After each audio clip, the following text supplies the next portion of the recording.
Dispenser yang berjarak 3 blok seperti ini, letakkan armor stand di dalamnya, lalu tekan semua dispenser itu. Selanjutnya kalian bisa dorong armor stand dengan blok dan piston akan berdekatan seperti ini. Letakkan blok dan stair, lalu dorong lagi pakai piston hingga ke bawah sini. Letak blok lagi, lalu pasang dispenser dengan armor stand menghadap ke belakang. Pakaikan topi, letak blok di belakangnya dan letak piston dengan blok yang akan didorong lagi. Terakhir dispenser yang berada di belakang armor standnya. Dengan button di bagian depan, kalian akan melihat kulkas canggih yang bisa mengeluarkan makanan. Setelah makan, jangan lupa cuci tangan. Dengan begitu, letakkan dispenser dengan air isinya, letak blok di bagian sampingnya dan setir yang menghadap ke samping, lalu stun button dan tripwire. Ketika button ditekan, maka air akan keluar dan ditekan lagi akan masuk lagi airnya. Atau kalian merasa kulkas tadi ribet? Coba kulkas yang ini dengan membuat pola memakai blok deep slate atau blok lainnya sesuka hati kalian. Letakkan setir terbalik, iron bar, lalu gray banner yang menutupi seluruh blok deep slate itu, dan jadilah. Selanjutnya adalah meja makan.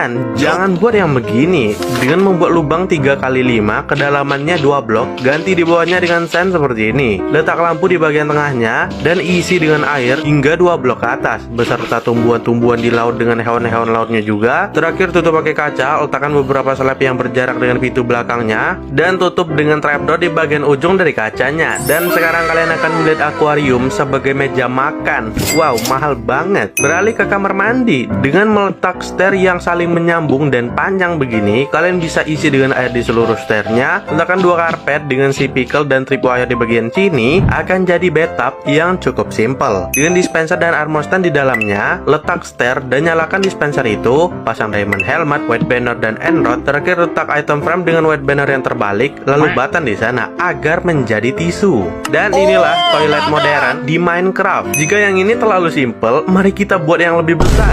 Pertama, kalian bisa buat aja stair seperti tadi yang saling menyambung dengan isi air di dalamnya. Jangan lupa tripwire dengan si pickle. Letak kaca setinggi 3 blok dan 2 blok ke samping di atas dari stairnya. Letak end rod dan loom yang berada di lantai dari bathtub kalian. Atau juga bisa berikan lantai kayu dan akan jadi bathtub yang lebih mewah dari sebelumnya. Dengan 2 slab, hopper, lever, dan pot dengan bunga, siapkan banner dengan beberapa bahan ini. Pertama, warna putih pakai pola ini, warna biru pakai pola ini, untuk warna putih lagi polanya ini, dan warna hitam polanya begini. Akan jadi hiasan cermin hanya dari banner saja. Ya, tapi muka kita nggak ada sih. Jika bosan dengan bathtub, cobalah lubangi lantai kalian, ganti dengan slab dan stair yang mengelilingi seperti ini, lalu isi di bawahnya pakai air semua. Letak gelas putih sebagai dinding dari shower kalian seperti ini. Letak dispenser, trapdoor, dan slab sebagai penutupnya. Letak button, redstone torch di belakangnya, lalu blok, redstone torch lagi, dan redstone yang mengarah ke dispenser. Masukkan air, dan selamat mencoba shower otomatis. Hanya dengan banner dan 3 dice saja. Pertama, pola yang ini.